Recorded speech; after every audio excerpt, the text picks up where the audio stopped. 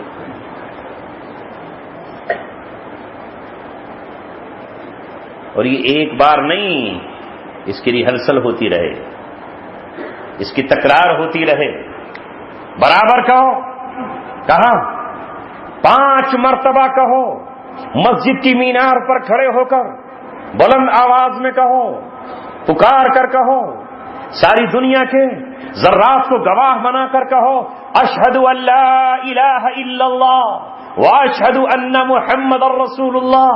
یہ آپ صبح میں بھی کہیں، دوپہر کو کہیں، سورج ڈھلنے کے بعد، چھپنے سے پہلے کہیں، سورج کے چھپ جانے کے بعد کہیں، رات کا اندھیرا ہو جانے کے بعد کہیں۔ یہ مؤذن اس طرح کہے علی الاعلان، اور جب اللہ تبارک و تعالیٰ کے لیے نماز پڑھنے بیٹھے تو تحیات میں بھی یہی کہو، اور وہاں انگلی کو بھی اٹھا دو، گواہ بنا لو اس کو، اسی لیے اس کو شہادت کی انگلی کہا جاتا ہے۔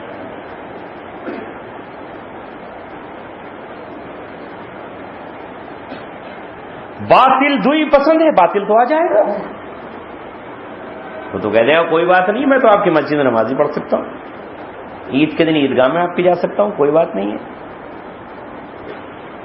لیکن آپ ایسا کر سکتے ہو کہ نہیں، ہم بھی مندر میں جا سکتے، کوئی بات نہیں، ادھر نماز پڑھوں گا، بعد میں آپ کے چلا جاؤں گا، رہ جائے گا اسلام، باقی رہ جائے گا، باقی رہ جائے گا۔ آپ ہی تو کہہ رہے ہو باقی نہیں رہے گا، لیکن جناب رضا مراد تو کہہ رہے ہیں کہ نہیں، اسلام تو باقی رہے گا، اسلام کو اتنا کچا ہے کہ کسی پتھر کے سامنے سر جھکانے سے ختم ہو جائے گا، اسلام بہت پکا ہے، کبھی نہیں ختم ہوتا۔ اب جب آئیڈیل رضا مراد جیسے لوگ ہوں تو لوگ یہی کہیں گے کہ اسلام کہاں جاتا ہے، اسلام تو کچھ بھی کرتے رہیے، وہ نکلتا ہی کہاں ہے۔ اسلام کے نواقض آج تک کبھی ہم نے پوچھے کہ اسلام کن چیزوں سے ہمارا ٹوٹ جاتا ہے؟ وضو کے تو 4 فرض ہم نے سیکھ لیے ہیں، لیکن اسلام جس سے ٹوٹتا ہے وہ 10 کون سی ایسی چیزیں ہیں کبھی ہم نے سیکھی اور سکھائیں؟ نہیں، اسلام تو کبھی چھوٹتے نہیں، کچھ بھی کرتے رہیے۔ کون سا ہمارے پاس آ گیا ہے ہم یہ سمجھ لیں، اور ہماری بیوی یہ سمجھ لے، ایک بار جب بیوی بن گئی، ایجاب اور قبول ہو گیا، میں نے کہہ دیا کہ میں نے نفس اختیار دیا، انہوں نے کہا کہ میں نے قبول کر لیا، اب تو آزاد ہوتی ہی نہیں، 100 طلاقیں دو یا 1000، 50 دو یا 3، میں کیسے آزاد ہو گئی؟ میں تو طلاق لی نہیں ہے ان سے، انہوں نے تو دی ہے، میں نے لی کب ہے؟ طلاق تو جب ہو گئی جب میں لے لوں، تو کیا اس کے کہنے سے وہ بیوی رہ جائے گی؟ کیا اسلام یہی کہتا ہے؟ اب لوگ کہتے ہیں صاحب عورت کو تو پتہ نہیں چلا، وہاں گواہ موجود نہیں تھے، اس کو تو بتایا بھی نہیں گیا، کیا مولانا صاحب اس نے سعودیہ میں بیٹھ کر کے اپنی بیوی کو 3 طلاق دے دیا، تو کیا اس کو طلاق ہو گئی؟ اب آپ کہتے ہیں ہاں بالکل ہو گئی، وہ نکاح سے خارج ہو گئی، عدت شروع کر دے۔ وہ کہتی کہاں سے شروع کر دوں، مجھے تو پتہ ہی نہیں چلا، میں نہیں مانتی، ایسے کیسے طلاق ہوگی؟ 150 آدمیوں کی موجودگی میں نکاح ہوا تھا، تو کم سے کم طلاق بھی تو 150 کی موجودگی میں ہونی چاہیے۔ جب مجھے لے کر آئے تھے تو 150-200 لوگوں کے درمیان اقرار کیا تھا، تو کم سے کم مجھے اب نکالنا ہے نکاح سے تو 150-200 کے درمیان کریں تبھی تو طلاق ہوگی، تو کیا اس کے اس عقل پر، اس فلسفے پر طلاق نہیں ہوگی اسے؟ ایسے ہی ہمارے اسلام کا حال ہے، ایسے ہی اسلام کا ہمارے حال ہے۔ کچھ بھی کہتے رہو، کہیں بھی جاتے رہو، کسی بھی صنم کے سامنے سر جھکاتے رہو، اسلام نہیں جاتا۔ ماتھے پر قشقہ لگاؤ، اسلام نہیں جاتا۔ کہیں بھی چل کر کے نذرانے اور عبادات پیش کرو، اسلام نہیں جاتا۔ جبکہ یہاں بیٹھ کر کہہ رہا تحیات للہ والصلوات والطیبات، چاہے قولی عبادتیں ہوں اور چاہے فعلی عبادتیں ہوں اور چاہے مالی عبادتیں ہوں، سب کی سب اللہ تبارک و تعالیٰ کے لیے ہیں، اس کے علاوہ کسی کے لیے نہیں ہیں۔ مگر وہاں تو کسی اور پہ نذرانے چڑھ رہے ہیں، کسی اور کے سامنے پیشانیاں جھک رہی ہیں۔ جلوس میں نکلے تو نہ جانے کسی اسٹیچو سامنے آیا اور اسٹیچو پر سامنے کھڑے ہو کر کے اس لیے مالا چڑھا دی کہ اس لیے کہ ہمارے ساتھ کچھ ایسے سماج کے لوگ ہیں جن کا یہ معبود ہے۔ اسلام نہیں گیا، وہ تو باقی ہے۔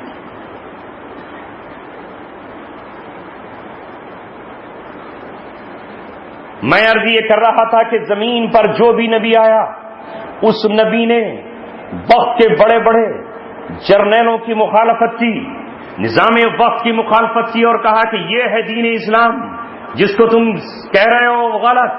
چاہے حضرت ہود علیہ السلام ہو یا حضرت صالح علیہ السلام یا حضرت لوط علیہ السلام ہو یا حضرت حزقیل، حضرت داؤد علیہ السلام ہو یا حضرت موسیٰ اور حضرت سلیمان علیہ السلام، سب نے وقت کے فرعونوں کے خلاف آوازیں بغاوت بلند کی ہے اور ان کو یہ کہا ہے کہ تو غلط ہے۔ فرعون کو موسیٰ علیہ السلام نے کہا کہ تو سرکش ہے، تو باغی ہے، تیرا نظام غلط ہے، اور اس کے مقابلے پر اٹھ کھڑے ہوئے، اور یہی وجہ ہے کہ موسیٰ علیہ السلام کا فرعون کا ٹکراؤ ہوا۔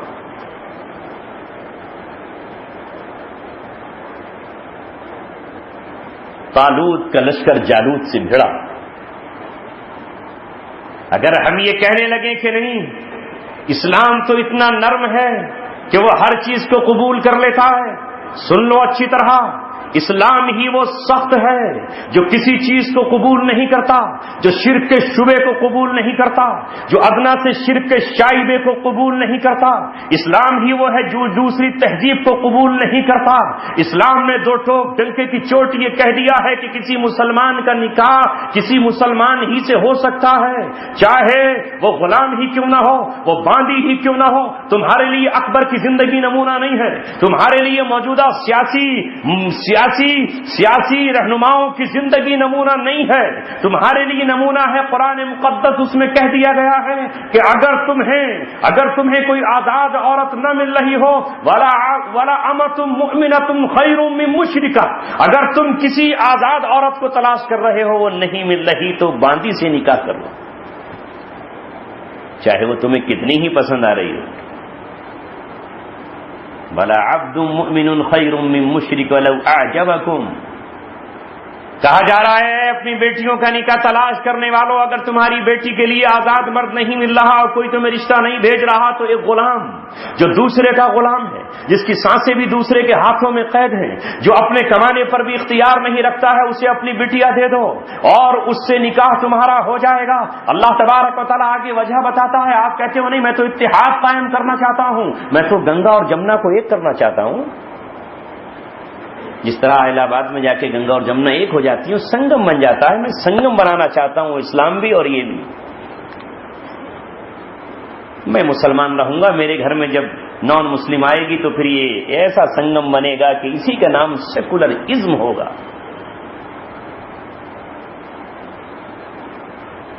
کیا کہے گا قرآن؟ قرآن کہہ رہا ہے اولئک یدعون الی النار، وہ تجھے جہنم کی طرف بلائیں گے۔ تیرا شوہر اگر مسلمان نہیں تو وہ جہنم کی طرف بلائے گا، تیری بیوی مسلمان نہیں تو تجھے جہنم کی طرف دعوت دے گی، تیرے وہ لوگ جو تیری اولاد ہے وہ کشمکش میں پھنس جائے گی۔ اگر تو مسلم ہے تو تو جنت کو بلائے گا اور تو مسجد کی طرف لے کر آئے گا، وہ صنم کی طرف لے کر کے جائے گی۔ کس طرح تیرے بچے کشمکش میں پڑ جائیں گے، اس لیے اللہ تبارک و تعالیٰ نے کہا کسی بھی حال میں مشرک اور کافر سے نکاح نہیں۔ یہ ہے نبیوں کی ملت، یہ ہے ان کا طریقہ، یہ ہے دین۔ آپ کہتے ہو نہیں، قوم تو دین سے نہیں بنتی، قومیں تو وطن سے بنتی ہیں، ملک اور خطے سے بنتی ہیں۔ اگر بنتی ہوتی تو یہ جائز ہوتا نا، وہ بھی تو وطنی بھائی ہے۔ کیا آج تک آپ کو معلوم ہے کہ کسی کافر کا وارث مسلمان نہیں ہوتا، اور مسلمان کی وراثت کافر کو نہیں پہنچتی؟ یہاں تو خون کا رشتہ بھی ہے، یہاں تو اسی گھر میں پیدا ہوا ہے، یہاں تو کوک کا رشتہ بھی ہے، مگر اسلام اور کفر کی بنیاد پر وراثت بٹے گی نہیں بٹ سکتی۔ کافر کا وارث مسلمان نہیں ہوگا اور مسلمان کا وارث کافر نہیں ہوگا، چاہے بیٹا ہی ہو یا باپ۔ بن گئے رشتے اسلام سے۔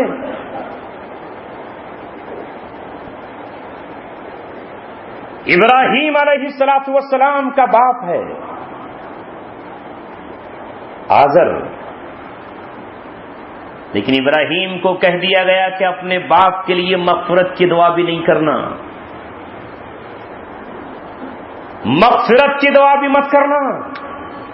ابراہیم علیہ السلام کہتے کہ خلیل کی ایک بات تو مان لو، محبوب کی ایک بات تو مان لو، باپ ہے میرا، گودیوں میں کھیلا ہوں، باہوں میں جھولا ہوں، کاندھوں پر سواری کی ہے، میں نے جوان ہو کر باپ کو بغاوت کی ہے، اے اللہ تبارک و تعالیٰ کیا مجھے مغفرت کا اختیار بھی نہیں، یہ کہنے کا اختیار بھی نہیں؟ اللہ تبارک و تعالیٰ نے کہا نہیں، اختیار نہیں ہے، جو تم نے وعدہ کیا تھا اس سے اظہار برات کرو۔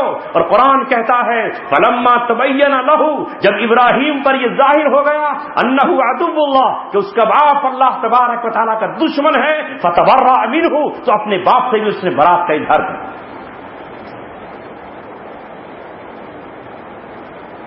ہیں کہاں ہم؟ اس دور میں جی رہے ہیں۔ وہ تو علامہ اقبال نے کہہ دیا تھا اس وقت کہ اس دور میں میں اور ہے، جام اور ہے، جم اور، ساقی نے بنا کی روش لطف و کرم اور، تہذیب کے آذر نے ترشوائے صنم اور، مسلم نے بھی تعمیر کیا اپنا حرم اور۔ وہ کل جو آذر پتھر لکڑی کے بت بناتا تھا، آج تہذیب کے بت ہمارے سامنے کھڑے ہوئے ہیں۔ ان تمام بتوں کو بھی توڑ کر آگے بڑھنا ہوگا۔ بتانے رنگ و بو کو توڑ کر ملت میں گم ہو جا، نہ ایرانی رہے باقی، نہ تورانی نہ افغانی۔ محمد رسول اللہ صلی اللہ علیہ وسلم نے ان تمام کو پاش پاش کر ڈالا، جو سامنے نظر آتے تھے وہ بھی، جو ذہنوں میں تھے وہ بھی، جو دل دماغ پر چھائے ہوئے تھے وہ بھی۔ قریشیت کا بت توڑ دیا، بنو امیہ کا بت توڑ دیا، عرب کا بت توڑ دیا۔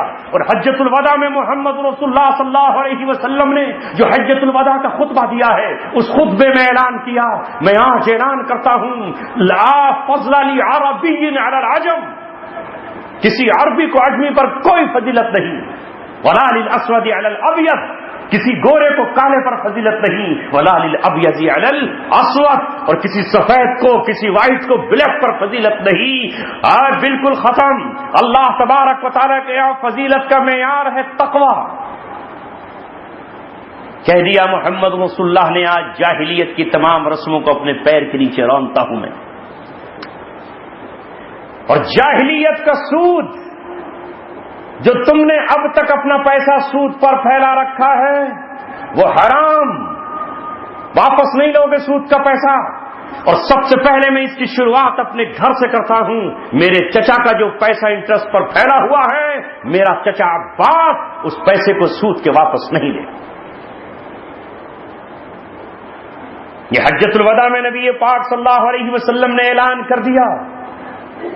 یہاں اس سوالات کا مجمع ہے جس میں عرب اور عجم کے اہل ایمان موجود ہیں، جس میں اوس اور خزرج موجود ہیں، جس میں یہودیت کو چھوڑ کر اسلام قبول کرنے والے عبداللہ بن سلام موجود، جس میں حبشے سے ہجرت کر کے آنے والا ایک غلام آج بلال موجود ہے، یہاں آج روم کا سہیب موجود ہے، اور یہ ہے محمد رسول اللہ صلی اللہ علیہ وسلم کا لشکر جس نے ایک نئی تہذیب کی بنا ڈالی ہے، ایک نئی ملت کا قیام کیا ہے محمد رسول اللہ نے، اور وہ ہے حضرت ابراہیم علیہ الصلوۃ والسلام کی ملت۔ لہذا مکے کو فتح کرنے کے بعد آپ صلی اللہ علیہ وسلم نے وہ کیا جو حضرت ابراہیم نے عراق میں کیا تھا، جو بابل میں کیا تھا، وہ محمد رسول اللہ نے پورے جزیرۃ العرب پر کیا۔ اور آپ صلی اللہ علیہ وسلم نے کہہ دیا لا تدع صنما فی بیت مکہ، اے علی نکل جاؤ، اے خالد بن ولید نکل جاؤ، اے مقداد بن اسود نکل جاؤ، اے مغیرہ بن شعبہ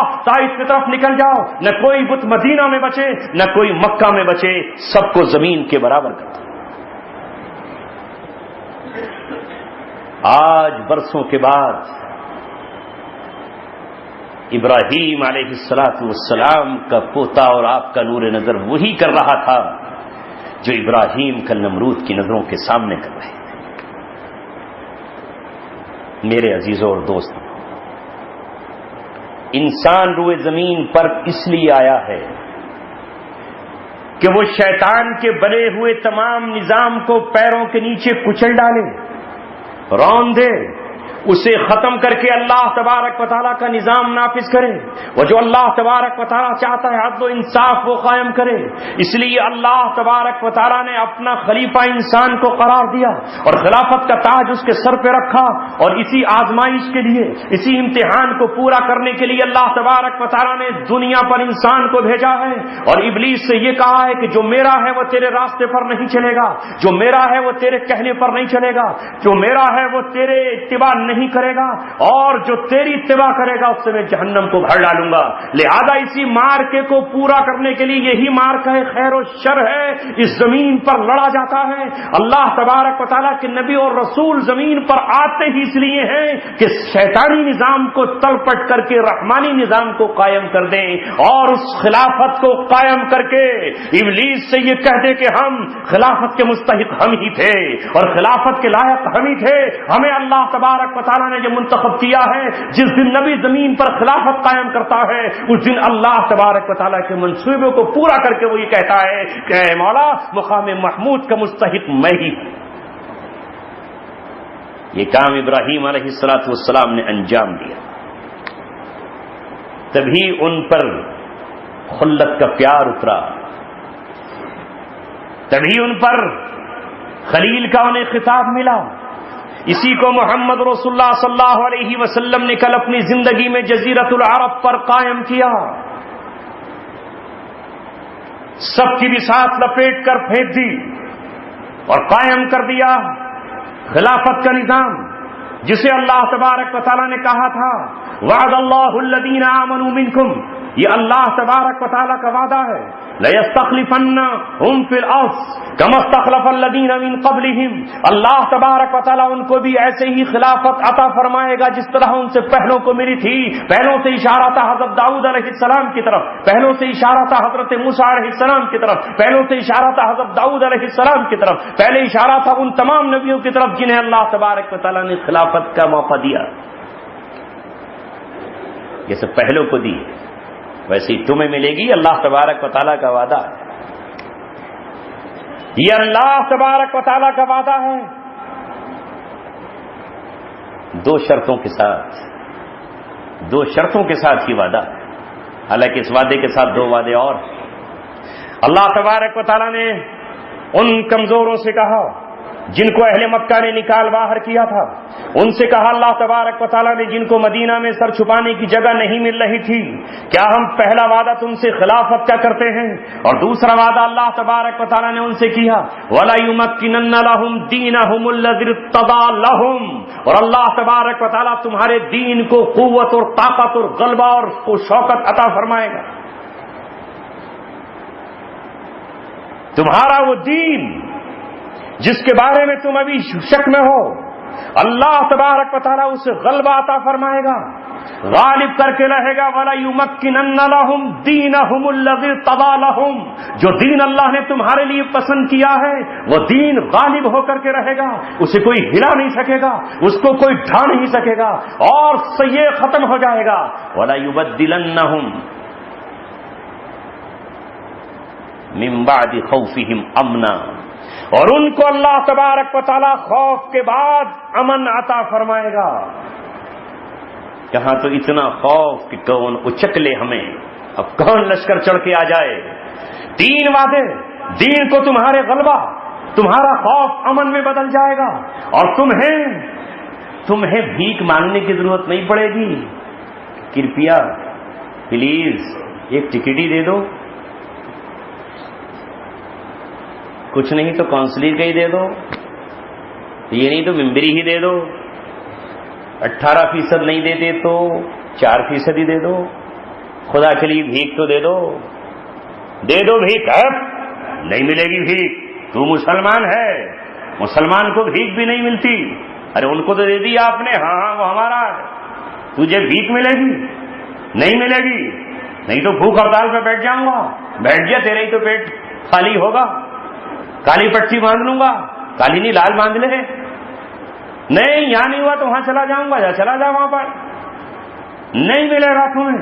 دھرم کے نام پر مانگتا ہے، اسلام کے نام پر مانگتا ہے، مسلمان ہو کر مانگتا ہے. پہلے دھرم چھوڑ دے، مل جائے گا. نہیں صاحب میں تو دھوبی ہوں. اس دھوبی کو تو آپ نے دے رکھا ہے.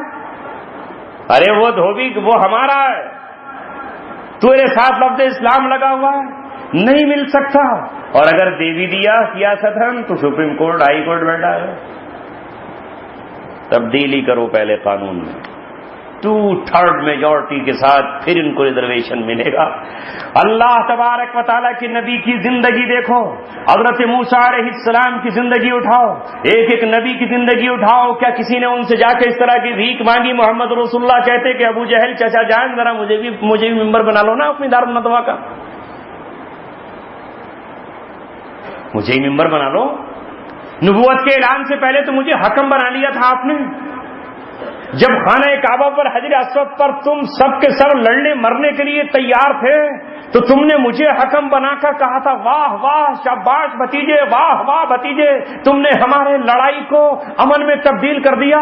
نبوت کے اعلان سے پہلے تم نے مجھ سے کہا کہ حجر اسود تو لگا دے اور ہمارے جھگڑے کو ختم کر دے. اب یہ کیا ہو گیا ہے کہ نبوت کے اعلان کے بعد تم مجھے میرا گھر دینے کے لیے تیار نہیں ہو اور تم نے یہ معاہدہ کر لیا ہے کہ جو محمد رسول اللہ کے ساتھ رہے گا اس سے لین دین ختم ہے، اس کا بائیکاٹ کیا جائے گا، اسے پانی کی بوتلیں نہیں دی جائیں گی، اسے زمزم سے پانی نہیں پینے دیا جائے گا، اس کے ساتھ کوئی رشتے اور نکاح نہیں کرے گا. یہ کیا ہوا چچا جان ابو لہب کہ آپ نے میرے اعلان نبوت کے بعد اپنے بیٹوں سے میری بیٹی کو طلاق دلوا دی؟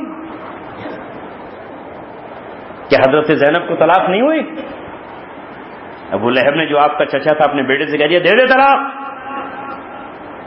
یہ لڑائیاں کس بنیاد پر قائم ہوئی؟ اگر ایک دن محمد رسول اللہ صلی اللہ علیہ وسلم نے یہ نہیں کہا کہ میں بھی تمہارے شہر کا باشندہ ہوں، میں بھی تمہارا نسلی آدمی ہوں، میں بھی تمہارے خاندان سے ہوں اور میری عقل تم سب سے زیادہ ہے، میں تم سے زیادہ دانشور ہوں. آؤ اب تو عمر میری 40 سال کی ہو گئی ہے، اب تو پرچہ بھرنے کے لیے میری عمر کافی ہے، مجھے ہی بنا لو پارلیمنٹ کے اپنی ممبر. ارے ممبر تو بننا درکنار، وہاں تو ولید عتبہ اور نہ جانے کون کون کہہ رہے تھے بھتیجے سردار بنا لیں گے، امیر بنا لیں گے، مگر اپنی راہ چھوڑ دے. اور نہیں چھوڑتا تو پانی کے بوند کو ترس جائے گا. معاہدہ لکھ کر خانہ کعبہ میں لٹکا دیا گیا اور کہا کہ زمین تنگ کر دو.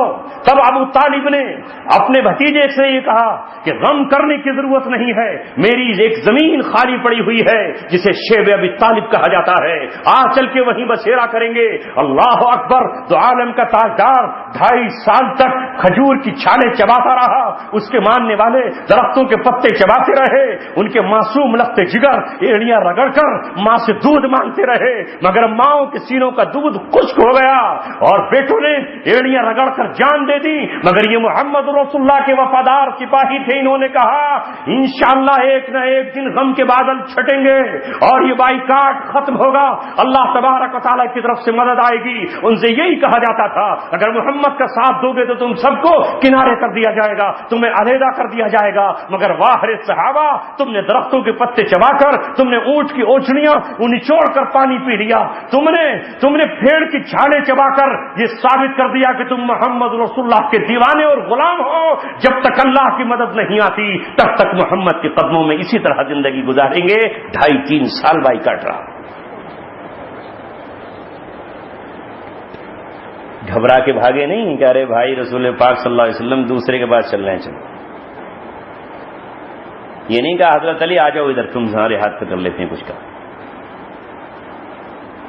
نہیں کہا کہ میں دین حق کو غالب کرنے کے لیے آیا ہوں.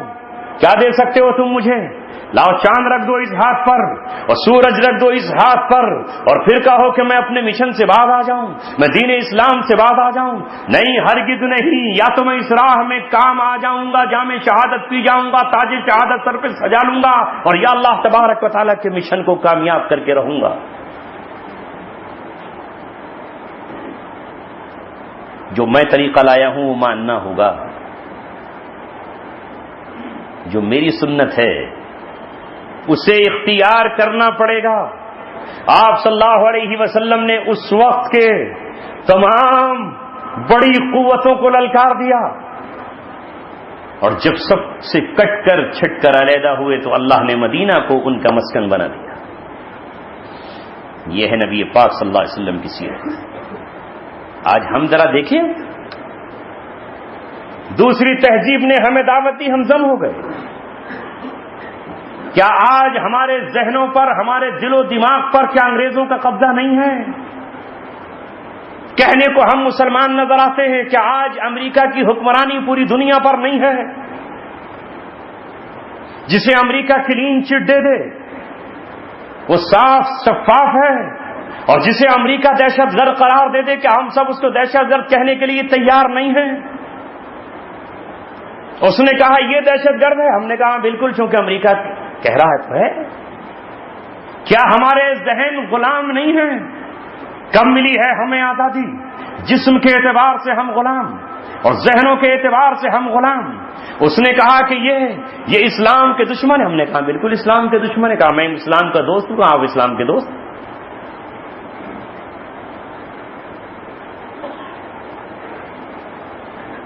جو وہ کہہ رہا ہے وہ صحیح، جو اسلام کہہ رہا ہے وہ نہیں۔ قرآن میں کیا لکھا ہے اللہ تبارک و تعالیٰ نے ہمیں نہیں معلوم۔ اے میرے عزیزوں، میں نے ایک اور حدیث پڑھی، وقت تیزی سے گزر جائے گا اور آپ کو پتہ نہیں چلے۔ ابھی تجھ کو کرنے ہیں ہزاروں دشت طے، مسترد کیوں پہلی ہی منزل میں ہے۔ ابتدائے عشق ہے روتا ہے کیا، آگے آگے دیکھیے ہوتا ہے کیا۔ وہ فتنہ محمد رسول اللہ صلی اللہ علیہ وسلم کی امت پر آ چکا ہے، یہ نہیں کہہ رہا میں کہ آنے والا ہے۔ جس فتنے سے محمد رسول اللہ صلی اللہ علیہ وسلم نے اپنی نمازوں میں پناہ مانگی، جس فتنے کو اس کائنات کا سب سے عظیم تر فتنہ قرار دیا، اور وہ فتنہ چنگیز خان کا نہیں، ہلاکو خان کا نہیں، دور اکبر کا نہیں، منگولوں کا نہیں، وہ فتنہ ہے فتنہ دجال، جس سے وقت کا نبی پناہ مانگ رہا ہے، جس سے حضرت عیسیٰ علیہ السلام اپنی قوم کو ڈرا رہے ہیں، نوح علیہ السلام جس کی خطرے سے اپنی قوم کو آگاہ کر رہے ہیں، جس سے آگاہ موسیٰ علیہ السلام اپنی قوم کو کر رہے ہیں، وہ محمد رسول اللہ کی امت پر آئے گا جس نے اپنے بالوں پر بکھیر دیے ہیں، اور نہ جانے کتنے لوگ اس فتنے کا شکار ہو چکے۔ اس کو کہا اللہ کے رسول نے، ما بین خلق آدم کی پیدائش سے لے کر الی قیام الساعہ، قیامت کے قائم ہونے تک کوئی فتنہ، کوئی اہم معاملہ دجال سے بڑھ کر نہیں ہے۔ امر اہم من الدجال۔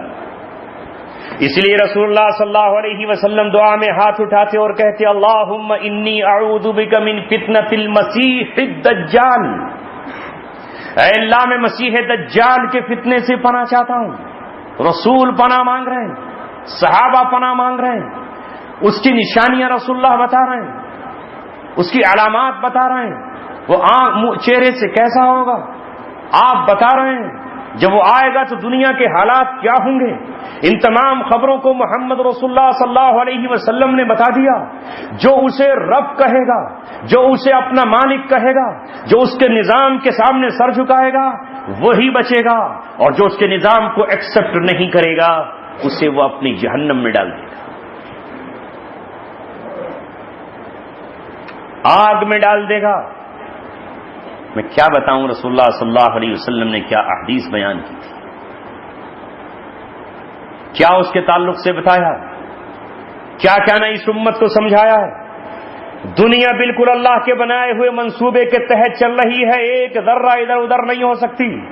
جو میرے آقا نے پیشین گوئیاں کر دی ہیں، جو دو عالم کے تاجدار نے بتا دیا ہے، وہی ہوگا، وہی ہو کر رہے گا، اور اسی طرح دنیا آگے بڑھ رہی ہے لمحہ ب لمحہ۔ امام مسلم نے حدیث نقل کی ہے، سن لو، نیپانی کے لوگوں، اچھا ہے کہ نی پانی ہے، ورنہ اگر نو پانی ہو جاتا تو بڑا مسئلہ ہو جاتا۔ نو پانی ہے، پانی نہیں ہے۔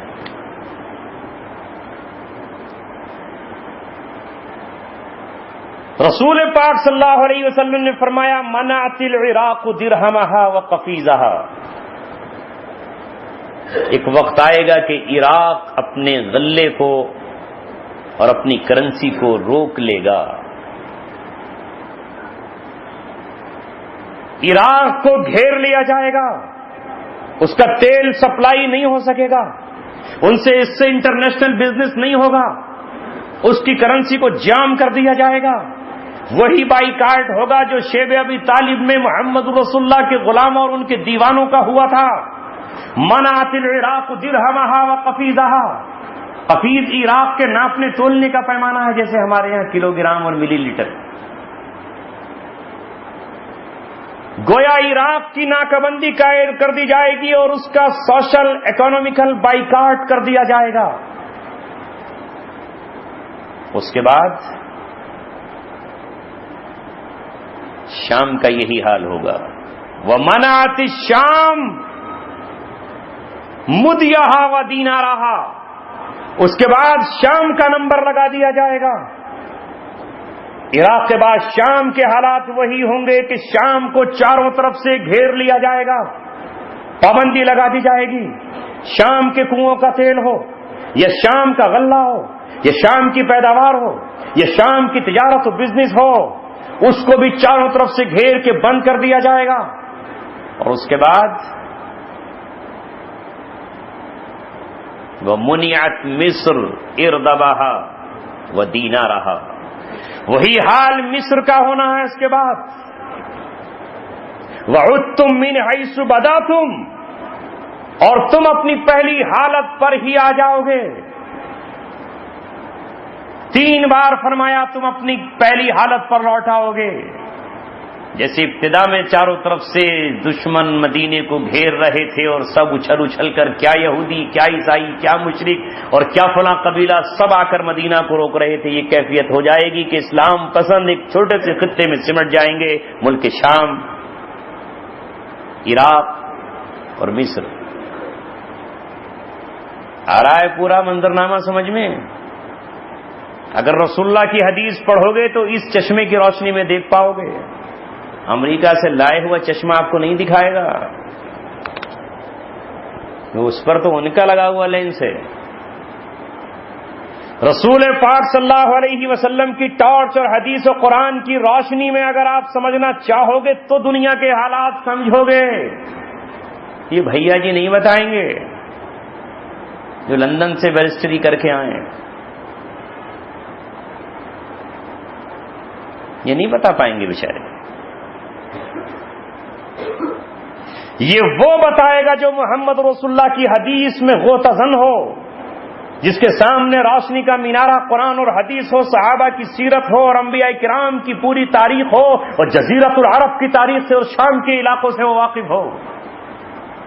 وہ بتائے گا. اور ابو ہریرہ رضی اللہ تعالیٰ عنہ اس وقت کہہ رہے ہیں وَشَهِدَ عَلَى ذَلِكَ لَحْمُ أَبِي هُرَيْرَةَ وَدَمُهُ، ابو ہریرہ کا خون اور ابو ہریرہ کا گوشت اس بات کی گواہی دے رہا ہے کہ میرے پیغمبر نے جو کہا ہے وہ ہوگا. انہیں چڑھتے سورج کی طرح یقین تھا کہ عراق کبھی اسلام کا مرکز ہوگا، کبھی عراق حضرت علی کا پایہ تخت ہوگا، کبھی عراق بنو امیہ کا پایہ تخت ہوگا، بنو عباس کا پایہ تخت ہوگا. لیکن ایک وقت یہ آئے گا کہ عراق کی ناکہ بندی کر دی جائے گی. اب میں آپ کو اگر موجودہ حالات میں لے کر چلوں اور حدیث سے موجودہ حالات کا تطابق کرتا ہوا چلوں تو مجھے بتاؤ، 8 اگست 1990 کو ایک حدیث میں دوسری میں پوچھا تھا اے اللہ کے رسول یہ ناکہ بندی کس کی طرف سے ہوگی، تو آپ نے فرمایا من الروم، رومی اس پر پابندی لگائیں گے. اور روم کا لفظ جب رسول بولتے ہیں تو مراد اس سے عیسائی ہوتے ہیں.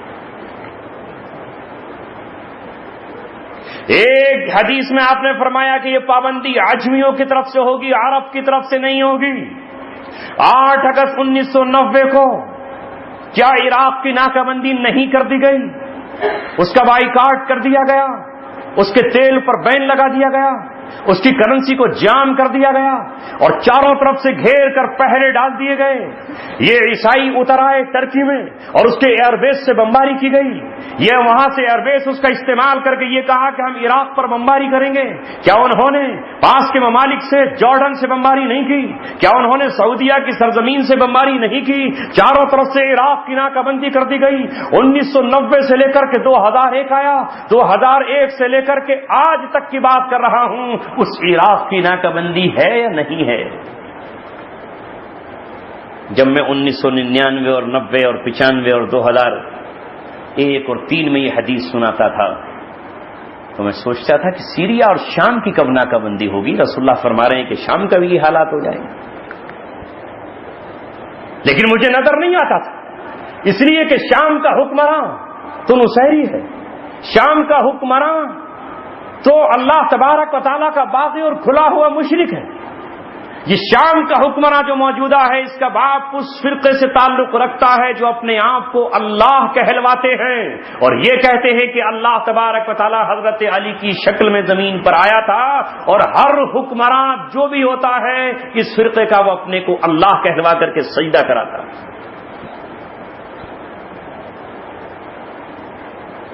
اس نے گاؤں کو حکم دیا کہ بشر الاسد کو سجدہ کرو, اس لیے کہ یہ تمہارا حکمراں بھی ہے اور تمہارا رب بھی ہے. اس نے آبادیوں کو یہ کہا کہ سجدہ کرو, اس کی تصویروں کو سجدہ کرو. جب اہل سنت والجماعت نے کہا کہ ہمارا رب تو اللہ تبارک و تعالیٰ ہے تو بستیاں کی بستیاں تباہ کر دی گئیں, علاقے کے علاقے بہرحال بموں سے جلا کر خاک کر دیا گیا, پاسورف بموں سے بچوں کو اڑا دیا گیا, اور اتنا قتل عام کیا ہے کہ امت مسلمہ اگر اس میں اپنے گھوڑے دوڑانا چاہے تو اس میں گھوڑے دوڑ سکتے ہیں. ہم یہ سوچتے تھے کہ شام کی ناکہ بندی آخر کیسے ہوگی, یہ تو ان کا پالتو ہے, یہ تو ان کا ایجنٹ ہے, یہ ان کا اپنا غلام ہے, یہ ان کے ایجنٹے کو پورا کر رہا ہے. مگر جب 2011 آیا اور وہاں معصوم بچوں کی انگلیوں نے انقلاب کو برپا کر دیا. اللہ میرا اور تیرا محتاج نہیں ہے, اللہ تبارک و تعالی ہمارا قتل محتاج نہیں ہے. شام کا انقلاب اور شام کا انقلاب اس بات کی گواہی دیتا ہے کہ انقلاب وہاں سے نہیں آیا جہاں سے تم سوچا کرتے تھے, انقلاب وہاں سے نہیں آیا جہاں سے تم سوچتے تھے, یوسف القرضاوی کے قلم سے نہیں آیا, یہ انقلاب کسی بڑے مورخ اور عالم دین کے ورغلانے سے نہیں آیا, یہ انقلاب ان معصوم بچوں کی انگلیوں سے آیا جو اپنے کاندھے پر بستہ ڈال کر اپنے گھروں کو آ رہے تھے, اور راستے میں انہوں نے انقلاب کے نعرے لکھ دیے اور دیواروں پر لکھ دیا یا بشار ارحل یا بشار, اے بشار تجھے جانا ہوگا. عالم عربی میں اب انقلاب آ رہا ہے, اب عرب طاغوتوں کی بنیادیں ہلا دی جائیں گی, اب یہود و نصارہ کے ایجنٹوں کو تختوں سے اتار دیا جائے گا. ان کا یہ پیغام تھا کہ وہ وقت قریب آنے والا ہے جب تخت گرائے جائیں گے اور تاج اچھالے جائیں گے.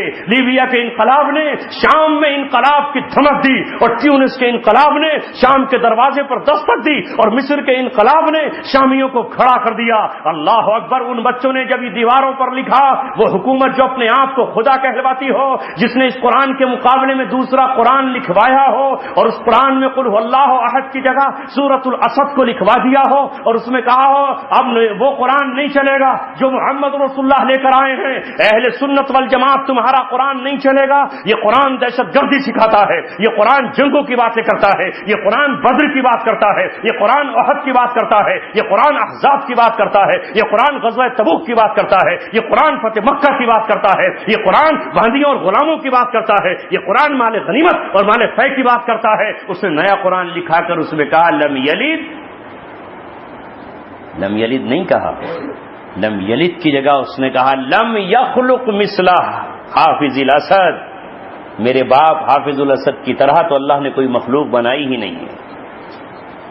وَلَمْ يَحْكُمْ فِي سُورِيَ الْبَلَدِ إِلَّا بَشَّارُ الْأَسَدِ, سوریا ملک کا حاکم سوائے بشار الاسد کے کوئی نہیں. یہ پوری دنیا نے ابھی دیکھا ہے, ساری دنیا کے اخبارات میں آیا ہے کہ اس نے یہ قرآن لکھوایا ہے نیا اور اس کا ادگھاٹن کیا ہے. اب جب وہ اپنے آپ کو یہ کہہ رہا ہے کہ میں زمین کا اللہ ہوں, انقلاب آ گیا, ان بچوں کو پکڑ لیا گیا. جب ان کو پکڑنے کے لیے فورس آئی تو معصوم بچے اپنے باپ کی باہوں سے لپٹ گئے، ماں کے سینے سے چمٹ گئے۔ موت کا خوف اور جلادوں کا خوف دیکھ کر بچوں میں کپ کپی طاری ہو گئی، ان کو سینوں سے چھین کر لے جایا گیا اور لے جا کر انہیں بند کر دیا گیا اور ان کو موت کی نیند سلا دیا گیا۔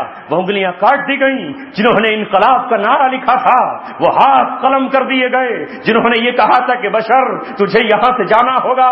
دیکھ لیبیا میں یہ انقلاب آ چکا ہے، دیکھ عراق میں انقلاب آ چکا ہے، یہ انقلاب دنیا میں آیا ہے۔ جب بچوں نے جب باپ نے جا کر اپنے بچوں کو کہا، وہ معصوم بچے تھے، وہ بالغ بھی نہ تھے، انہیں واپس دے دو، تو وہاں کے وزیر داخلہ نے جو اس بادشاہ کا خالازاد بھائی ہے، اس نے ان عربوں سے یہ کہا، شامی مسلمانوں سے یہ کہا، ان بچوں کو بھول جاؤ اور ان کی جگہ اپنی بیویوں سے دوسرے بچے پیدا کرو۔ اگر تم نہیں پیدا کر سکتے تو ہمیں دے جاؤ، ہم پیدا کرتے۔ یہ وہ ملک شام کا انقلاب تھا جسے اللہ تبارک و تعالیٰ نے شروع کیا۔ شام کے ان ماں باپ نے اپنی پگڑی اور اپنا اقال اتار کر اس کی میز پر رکھ کر یہ کہا کہ اب بچوں کو واپس مانگنے نہیں آئیں گے، اب تیرے تخت کو ہلا کر اور تیرے تاج کو اڑا کر اور تجھے یہاں سے ختم کر کے لا الہ الا اللہ کا نعرہ دمشق کے راجدھانی میں لگا کر رہیں گے۔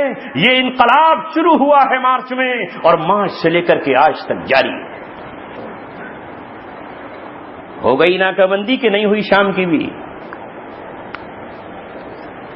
بشار الاسد تو اب 25% ایریے پر بھی قابض نہیں ہے، اب اللہ کے دیوانے اس ایریے پر قابض ہیں، اور جب اللہ تبارک و تعالیٰ کے شیر اس کے سپوت اس علاقے پر قابض ہیں جنہوں نے اس سے چھین کر اللہ تبارک و تعالیٰ کا شریعت نافذ کر دی، پلمائرہ کے اندر داخل ہوئے تو سب سے بدنام زمانہ جیل، جہاں اہل سنت والجماعت کو ٹارچر کرتا تھا، دنیا کی سنگین ترین جیلوں میں دنیا کی تیسری جیل تھی پلمائرہ میں۔ ایک جیل گوانتانامو بے میں ہے جہاں افغانیوں کو قید کیا گیا، ایک جیل ابو غریب تھی جس میں عراق کے مظلوموں کو قید کیا گیا، اور تیسری جیل بشر الاسد کی تھی جو پلمائرہ شہر میں ملک شام میں تھی۔ اللہ تبارک و تعالیٰ کے دیوانے چند دنوں اس شہر پلمائرہ میں داخل ہوئے اور داخل ہوتے ہی جیل کے دروازے توڑ ڈالے، اور پھر آخر میں گھس کر انہوں نے اس جیل کی ایک ایک اینٹ کو اٹھا کر ختم کر دیا اور یہ پیغام دیا کہ دنیا میں ظلم و ستم کی علامت اور نشانی ہر جیل کو توڑ ڈالیں گے، اور جتنے وہاں پر بت رکھے ہوئے تھے چاہے وہ کسی بھی دور کے ہوں، بال کا بت وہی تھا، اس بت کو توڑ کر پوری دنیا کا یہ پیغام دیا ہے کہ اب جاگ اٹھے ہیں دیوانے، دنیا کو جگا کر دم لیں گے۔ ابراہیم کے بیٹے ابراہیم کے شہر عراق میں بھی بتوں کو توڑیں گے اور ان کے بیٹے کی اقتدا کرتے ہوئے اسحاق کی سنت کو زندہ کرتے ہوئے ملک شام میں بھی ختم کر دیں۔ جو رسول اللہ نے کہا وہ ہو گئی شام کی ناکہ بندی کہ نہیں؟ شام کی بھی ناکہ بندی ہو گئی عزیزو۔ جو رسول اللہ نے کہا تھا، اب آپ سوچ رہے ہو کہ مصر کا بھی نمبر آنے ہی والا ہے۔ مصر کے صحرائے سینا میں انصار بیت المقدس کھڑے ہیں، جس دن یہ مصر کو تھوڑا اور فتح کریں گے اس دن مصر کا بھی وہی حال ہو جائے گا۔ عراق، مصر و شام، رسول پاک صلی اللہ علیہ وسلم 1450 برس پہلے بتا چکے ہیں کہ ان کی ناکہ بندی ہوگی۔ کیوں ہوگی؟ اس بنیاد پر نہیں کہ ان کے پاس ایٹم بم ہے، اگر ایٹم بم کی بنیاد پر ناکہ بندی ہوتی تو پاکستان کی ہو جاتی، ایٹم بم کی بنیاد پر ہوتی تو بھارت کی ہو جاتی، ایٹم بم کی بنیاد پر ہوتی تو پھر اسرائیل کی ہو جاتی، چائنا کی ہو جاتی، رشیا کی ہو جاتی۔ نہیں، کچھ اور ہوگا۔ یہاں محمد رسول اللہ صلی اللہ علیہ وسلم کے وہ دیوانے کھڑے ہو جائیں گے جو حضرت مہدی کے لشکر کا حصہ بنیں گے، جو دجال سے مقابلے کے لیے ایکترت ہو جائیں گے، کیونکہ دجال کی لڑائی کہاں پر ہوگی؟ وہ کہاں جا کے لڑے گا؟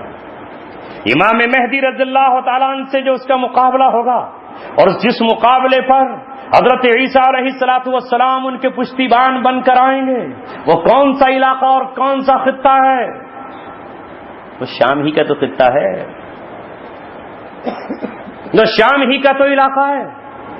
وہ شام ہی کا تو سفید مینارہ ہے جس پر حضرت عیسیٰ اتریں گے اور جس میں فجر کی نماز حضرت مہدی رضی اللہ تعالیٰ عنہ پڑھا رہے ہوں گے.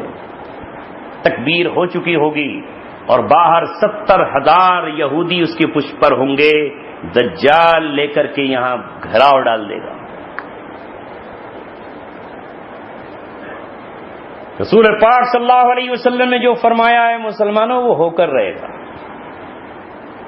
اب ہم ہندوستانی کہہ رہے ہیں کہ نہیں ہم تو پوری دنیا میں امن قائم کر کے رہیں گے. ہم امن پسند لوگ ہیں, پورے ملک میں تحریک چلا کر شام میں امن قائم کر دیں. تم یہاں رہ کے شام میں امن کیسے قائم کر دو گے؟ نہیں, واٹس ایپ سے امن قائم ہو جاتا ہے نا, ٹیلی ویژن کے پردوں پر آ کے امن قائم ہو جاتا ہے نا. ارے ہمت ہے تو فسادیوں کا ہاتھ روکو جن کو تم فسادی سمجھ رہے ہو. جب رسول پاک صلی اللہ علیہ وسلم فرما چکے کہ ملحمۃ الکبریٰ ہو کر رہے گی, آخری جنگ جس کو ساری دنیا تھرڈ ورلڈ وار کہتی ہے وہ ہو کر رہے گی, تو جسے میرا نبی کہہ گیا ہے وہ ہوگا. جسے عیسائی کہہ رہے ہیں آرمیگڈون ہوگی, جسے یہودی کہہ رہے ہیں کہ ہر مجدون ہونا ہے. آپ صلی اللہ علیہ وسلم نے جو کہہ دیا اس وقت تک قیامت نہیں آئے گی, بھول میں مت رہو. ٹیلی ویژن پر آ گیا کہ 2012 میں پرلے آ جائے گی. ارے ان بیچاروں کو کیا پتا کہ پرلے 2012 میں آئے گی. بھاگو پرلے آ رہی ہے. ابھی تو عیسیٰ ابن مریم کا نزول ہونا, ابھی تو حضرت مہدی کو ظہور ہونا, ابھی تو دجال کا خروج ہونا ہے. وہ سورج تو بہت بعد میں نکلے گا مغرب سے. ابھی تو رسول اللہ صلی اللہ علیہ وسلم جو فرما چکے ہیں وہ ایک ایک علامت پوری ہوگی. میرے نبی سرکار مدینہ صلی اللہ علیہ وسلم نے جس طرح یہ پیشن گوئی کی تھی, میں آپ کو اس لیے بتا رہا ہوں کہ آپ سمجھ جائیں کہ حالات کدھر جا رہے ہیں اور کون سا لشکر اللہ تبارک و تعالیٰ کا لشکر ہے, کون امام مہدی کا لشکر ہے. اور امام مہدی اس لشکر میں مل جائیں گے. امام مہدی اپنی فوج تیار نہیں کریں گے. ہاں میرے نبی نے فرمایا قیامت نہیں آئے گی. کب تک؟ جب تک اعماق یا دابق میں عیسائی رومی جمع نہیں ہو جاتے 80 جھنڈوں کے ساتھ. 80 ملک ایک طرف ہوں گے اور رسول اللہ فرما رہے ہیں میری امت ایک طرف ہوگی شام کے شہر دابق میں. ہمیں تو آپ کو پتہ بھی نہیں کہ دابق کہاں ہے. ہمیں کہاں پتا دابق کہاں ہے, اعماق کہاں ہے. یہ تو اہل شام بتائیں گے, اہل عراق بتائیں گے کہ دابق میں اللہ کے رسول صلی اللہ علیہ وسلم نے کہا ہے تو فوج جمع ہوگی. جب سرزمین عراق پر عیسائی اترے تھے اور تم سے یہ کہہ رہے تھے کہ ہم تو دنیا میں امن قائم کرنے اترے ہیں, ہم صدام کا سر ناپنے کے لیے اترے ہیں کہ یہ بایولوجیکل اور کیمیکل ہتھیار بنا رہا ہے, یہ ایٹم بم بنا رہا ہے, خود بنا لیے تو مجرم نہیں ہے, خود گرا دے تو مجرم نہیں ہے, وہ بنائے نہیں پھر بھی وہ مجرم ہے. واہ واہ, تم قتل بھی کرتے ہو تو چرچا نہیں ہوتا, ہم آہ بھی کرتے ہیں تو ہو جاتے ہیں بدنام. تم نے بنا کر گرا بھی دیے جاپان پر, تمہیں پرمیشن, اور سارے مسلم حکمرانوں سے کہا ہو ہمارے سامنے سر جھکانے والوں دستخط کرو سی ٹی بی ٹی پر. جو ہتھیار بنا لیے دستخط کرو این پی ٹی پر. نہیں بناؤ گے تم. انہوں نے کہا ہاں آقا دستخط کر دیتے ہیں. جبکہ اللہ تبارک و تعالیٰ نے قرآن مقدس میں کہا 60 نمبر کی آیت سورہ انفال پڑھو وَأَعِدُّوا لَهُم مَّا اسْتَطَعْتُم مِّن قُوَّةٍ وَمِن رِّبَاطِ الْخَيْلِ تُرْهِبُونَ بِهِ عَدُوَّ اللَّهِ وَعَدُوَّكُمْ. ان کے مقابلے کی تم بھی تیاری کرتے رہو. اگر وہ گھوڑے پالتے ہیں تم بھی گھوڑے پالو, اگر وہ جنگی اور چتکبرے گھوڑے پالتے ہیں ابلا تو تم بھی پالو. وہ جس طرح کی تیاری کرتے ہیں من قوہ, جو وہ قوت تیار کر رہے ہیں تم بھی قوت تیار کرو. اللہ تبارک و تعالیٰ کہہ رہا ہے کیوں؟ تُرْهِبُونَ بِهِ عَدُوَّ اللَّهِ وَعَدُوَّكُمْ, تاکہ تم اللہ اور اس کے دشمنوں کو رعب میں لے سکو, ان پر اپنی ہیبت بٹھا سکو. جس کا رعب ہوتا ہے اس کے ماتھے پر چانٹا نہیں پڑتا. ان دشمنوں کو بھی جن کو تم جانتے ہو اور ان کو بھی جن کو تم نہیں جانتے. یہ دستخط کرنے والے قرآن کی اس آیت کے مطابق چل رہے ہیں یا اس کی خلاف ورزی کر رہے ہیں؟ آ گئے, ناکہ بندی کر دی, رومی اتر آئے, اسی وقت اللہ تبارک و تعالیٰ کے دیوانوں نے اپنے الفاظ میں کہہ دیا تھا، اسی وقت اللہ تبارک و تعالیٰ کے شیروں نے کہہ دیا تھا، کہہ دیا آج بھی وہ آواز زندہ ہے اور کانوں میں گونج رہی ہے۔ ابو مصعب زرقاوی علیہ الرحمہ نے اس وقت کہا تھا، رومیوں سن لو، تم نے چنگاری عراق میں پھینکی ہے، مگر یہ آگ بڑھتی ہوئی شام کے شہر دامت میں جائے گی، اور ہمیں اپنے نبی کی حدیث پر چڑھتے سورج کی طرح یقین ہے کہ یہ چنگاری تمہیں دامت میں بھسم کر۔ رسول اللہ نے فرمایا سنو، آپ نے فرمایا کہ یہ دامت میں اتر آئیں گے 80 جھنڈوں کے ساتھ۔ اب ایک جماعت ان سے مقابلے سے انکار کر دے گی کہ نارے بابا نا، ہم نہیں لڑتے، ہم کیوں مقابلہ کریں، ہمارے بس میں نہیں ہے، یہ پلٹ آئیں گے۔ لن یقبل اللہ توبتہم، یہ بدترین لوگ ہوں گے، ان کے مقابلے سے انکار کرنے پر اللہ کے نزدیک یہ مرتد ہو جائیں گے، اور اللہ تبارک و تعالیٰ کے حبیب نے فرمایا اللہ ان کی توبہ کبھی قبول نہیں کرے گا۔ لن یقبل اللہ توبتہم ابدا، ان کی توبہ قبول نہیں ہوگی، یہ صرف انکار کرنے پر مرتد۔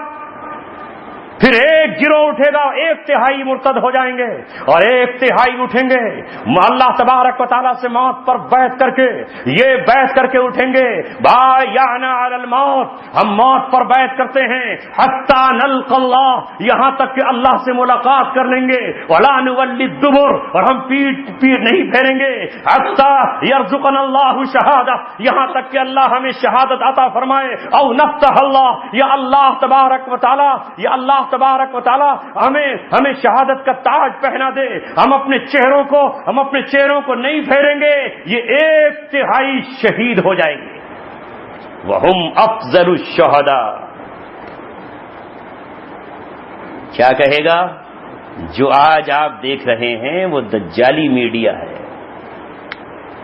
پہلے دجال نے میڈیا کو پوری دنیا میں پھیلایا ہے، سب سے بڑا ہتھیار اس کا IT انفارمیشن ٹیکنالوجی ہے۔ ایک دم دجال کے چیلے اٹھ کھڑے ہوتے ہیں، ان شہید ہونے والوں کو کیا کہے گا دجالی میڈیا؟ کیا کہے گا؟ اور جو پیچھے لوٹے ہیں انہیں کیا کہے گا؟ واہ سبحان اللہ۔ اور اللہ تعالیٰ کیا کہ رسول کیا فرما رہے ہیں؟ پھر 1/3 اٹھیں گے اور اللہ کے رسول فرما رہے ہیں کہ یہ مقابلہ کریں گے، اس 1/3 کو اللہ تبارک و تعالیٰ فتح سے ہمکنار فرمائے گا، اور یہ ان رومیوں کو شکست سے دوچار کریں گے، یہاں تک کہ پھر یہ ٹرکی کو فتح کریں گے، اور جب یہ ٹرکی کو فتح کر کے اپنی تلواریں زیتون کے پیڑوں پر ٹانگ کر جب مال غنیمت تقسیم کر رہے ہوں گے تو شیطان ان کے بیچ آ کر چیخے گا، کہے گا ارے یہاں مال غنیمت ڈھونڈ رہے ہو، وہاں دجال آ گیا۔ یہ فوراً اپنی تلواریں اٹھا کر کے جب بھاگیں گے ملک شام کی طرف تو یہ خبر تو جھوٹی ہوگی، مگر یہ شام پہنچیں گے تو عراق اور شام کے بیچ جو عفیق کی گھاٹیاں ہیں، جو پہاڑیاں ہیں، وہاں سے دجال نکل آئے، وہاں سے وہ خارج ہو جائے گا۔ آپ بتاؤ کہ یہ اللہ تبارک و تعالیٰ کے مہدی کا لشکر ایک دن میں تیار ہو جائے گا؟ کون فتح کرے گا دمشق کو؟ کون جا رہا ہے دمشق کی طرف؟ نقلی امام مہدی کے ماننے والے بھی موجود ہیں جو امام مہدی کے انتظار میں بیٹھے ہیں، مگر وہ امام مہدی کا انتظار نہیں، ان کا مہدی دجال ہے۔ ایران پورا دجال کے انتظار میں بیٹھا ہے۔ کھل گئے ہاتھ؟ نہیں کھل گئے۔ ساری چیزیں بھلا دی گئی؟ نہیں بھلا دی گئی۔ ایران کی پشت پر سوار ہو کر کہ یمن میں خون اہل سنت کا نہیں بہ رہا؟ کہ ملک شام میں نہیں بہ رہا؟ کہ عراق کا پورا ٹھیکہ ایران کو نہیں دے دیا گیا تھا؟ مگر یہ کون اللہ تبارک و تعالیٰ کے چاہنے والے ہیں جنہوں نے کہہ دیا ہے کہ ابن سبا کی اولاد ہو، بہت گالیاں دینی حضرت عمر کو ہو، اب گالی دینے والی زبان کو یا تو توبہ کرائی جائے گی یا اسے جبڑوں سے کھینچ کے ختم کر دیا۔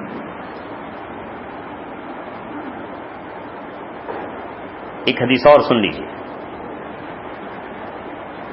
قیامت نہیں آئے گی، میرے اور تیرے کہنے سے کچھ نہیں ہوگا، کچھ نہیں ہوگا، بیٹھ جاؤ کتنا ہی جنتر منتر پر، کچھ نہیں ہوتا۔ جو اللہ تبارک و تعالیٰ کو کرنا ہے کرنا ہے۔ ہم نے کیا سوچا تھا یہ حالات پیدا ہو جائیں گے یمن، میرا نبی کہہ چکا ہے کہ عدن ابین سے دین کے مددگار اٹھیں گے. میرا نبی برکت کی دعا دے چکا ہے, اللہم بارک لنا فی شامنا, اللہم بارک لنا فی شامنا, اللہم بارک لنا فی شامنا, اللہم بارک لنا فی یمننا.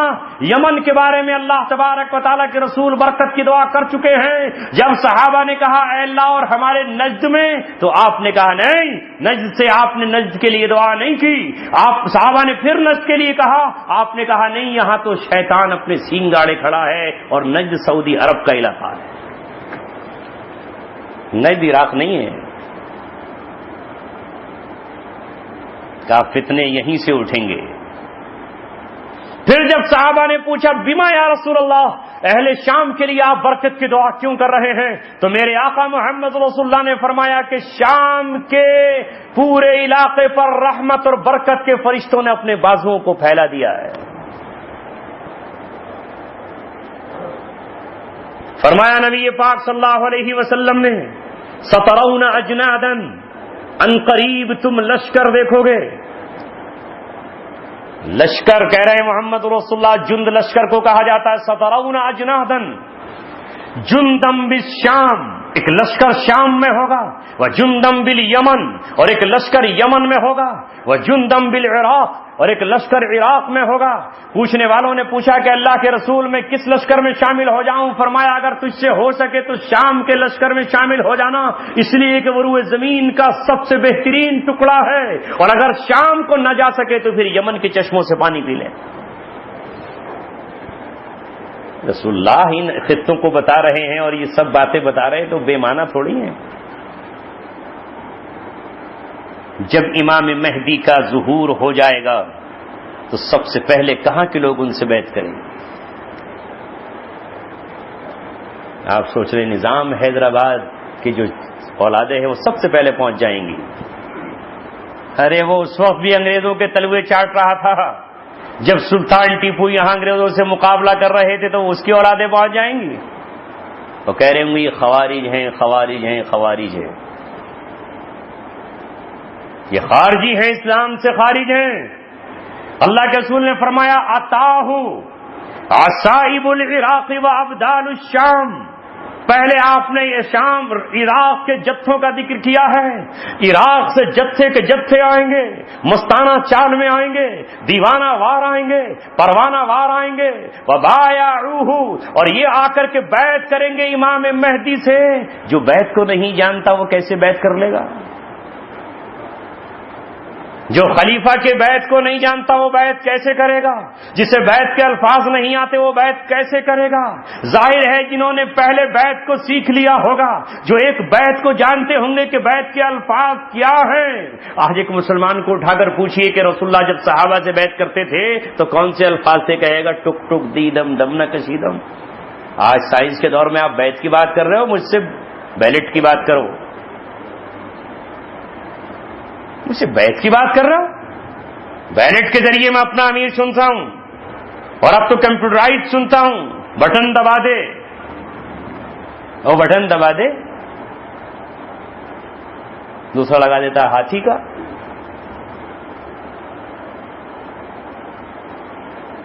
وہ بیعت کیسے کریں گے؟ وہ تو ابھی سوچتے رہیں گے کہ ادھر سے خبر آئے ادھر سے آئے, اور دجالی میڈیا پکار رہا ہوگا, چیخ رہا ہوگا کہ سارے دہشت گردوں نے, سارے دنیا کے شدت پسندوں نے, عراق اور شام کے ان لوگوں نے اپنا نیا امیر ڈکلیئر کر دیا اور ایک نئے امیر کے ہاتھ پر بیعت کر رہے ہیں. لو بیعت ہو گئی خانہ کعبہ میں, اس کا نام محمد ہے اور اسے وہ امام مہدی کہہ رہے ہیں. نیا خلیفہ چن لیا انہوں نے, کیونکہ حضرت مہدی رضی اللہ تعالیٰ عنہ خلیفہ ہی تو ہوں گے. اب کیا کہہ رہا ہوگا آپ کو کہ کیا کروں کیا کروں, سوچنا پڑے. اس وقت عراق کے جتھے آ جائیں گے, پہلے عراق سے آئیں گے, اور اس کے بعد دوسرا لفظ محمد رسول اللہ نے کہا وابدال الشام, اور شام کے اولیاء کرام آئیں گے. مگر تم نے اولیاء کب کہو گے؟ اولیاء کہہ دو گے تم نے؟ کہو گے دنیا کے سب سے بڑے ٹیررسٹ یہی ہیں, کیونکہ دجالی میڈیا یہی کہہ رہا ہوگا. کیا ہم میں سے کسی نے صدام کو ولی مانا؟ کیا اس کو شہید مانا؟ وہ پھانسی پر چڑھ گیا اور تختہ دار پر اللہ اکبر کہتا رہا، اشہد ان لا الہ الا اللہ محمد رسول اللہ کی گواہی دیتا رہا، مگر ہماری نظروں میں کیا وہ کوئی ولی ہے؟ کیا ہم اسے سمجھ رہے ہیں؟ اور وہ سورہ یاسین کی آیت پڑھ رہا ہوگا اور وہ جنت کی وادیوں میں کہہ رہا ہوگا، یا لیت قومی یعلمون، میری قوم کاش تو میرے حالات کو جان لیتی، بما غفر لی ربی وجعلنی من المکرمین، میرے رب نے میرے گناہوں کو معاف کر دیا۔ ہاں میں نے اپنی تصویریں لگائی تھیں، ہاں میں نے کبھی رشیا کا ساتھ دیا تھا، ہاں میں نے نظام بادشاہت چلایا تھا، مگر آخری وقت میں جب میرے امتحان کا مرحلہ آیا تو مجھے اللہ تبارک و تعالی نے توبہ کی توفیق دی، میں نے جیل میں توبہ کر لی، میں نے اپنے چہرے پر داڑھی رکھا لی، اور جب مرحلہ آیا میری موت کا تو میں نے پہلے اپنے 2 بیٹوں کو شہادت کا تاج پہنا دیا، اور آخر میں میں نے یہ کہا کہ میں بھی ہنستے گاتے جھومتا مسکراتا ہوا پھانسی کے تختے پہ جھول جاؤں گا۔ کیوں؟ وہ بھی تو سمجھوتے کر سکتا تھا اور کہہ دیتا کہ صاحب ہمیں بھی پناہ دے دو، جو ہو گیا وہ ہو گیا، سو معاف کر دو۔ جب ظاہر شاہ کو پناہ مل سکتی اسے نہ ملتی؟ جب نواز میاں کو پناہ مل سکتی اسے نہ ملتی؟ جب مشرف میاں کو مل سکتی ہے تو اسے نہ ملتی؟ اسے بھی مل جاتی، مگر اس نے وہی کیا جو 4 مئی 1799 کو فتح علی خان حیدر علی خان کے بیٹے نے کیا۔ پناہ نہیں چاہیے فرانسیسیوں کی، واپس نہیں جاؤں گا کہیں اور، یہی مقابلہ کروں گا توپوں کی گھن گرج کے ساتھ، جو میری تلوار ہے اس تلوار کو آخری دم تک چلاؤں گا، جب تک یہ ٹوٹ نہ جائے، جب تک قدم لڑکھڑا نہ جائے، جب تک سینے میں دشمن کی گولی پیوست نہ ہو جائے، اس وقت تک میدان نہیں چھوڑوں گا۔ اس لیے کہ قرآن کریم مجھ سے کہتا ہے، میں قرآن کا عالم بھی ہوں اور میں نے قرآن کو پڑھا ہے، مومن کے لیے جائز نہیں ہے کہ وہ میدان جنگ سے بھاگ جائے سوائے 2 صورتوں کے، الا متحرفا لقتال او متحیزا الی فئہ، یا تو وہ پیترا بدل کر دوبارہ حملہ آور ہونے کی کوشش میں پیچھے ہٹ رہا ہو، اور یا اپنی جماعت کے آنے کے انتظار میں دوبارہ حملہ آور ہونے کے لیے اپنی جماعت کی ٹکڑی سے ملنے کے لیے پیچھے واپس بھاگ رہا ہو۔ اس کے علاوہ اگر پیچھے بھاگتا ہے تو وہ بدترین مجرم ہے۔ اللہ نہیں بھاگا۔ اب جو میں کہہ رہا ہوں اس لیے کہہ رہا ہوں کہ میرے اور آپ کے کہنے سے کچھ نہیں ہوگا، جو رسول اللہ نے فرمایا وہ ہوگا۔ آپ نے فرمایا لا تقوم الساعہ، قیامت نہیں آئے گی حتی یقاتل المسلمون الیہود، جب تک مسلمانوں کی یہودیوں سے جنگ نہیں ہو جاتی۔ یقاتلون ہے براہ راست یہودیوں سے فائٹنگ نہیں ہو جاتی تب تک قیامت نہیں آئے گی۔ فیقتل المسلمون الیہود، آج پردے کے پیچھے سے چھپا ہوا یہودی مسکرا رہا ہے، میں نے عیسائیوں کو مسلمانوں سے بڑھا دیا، مزہ آ رہا ہے،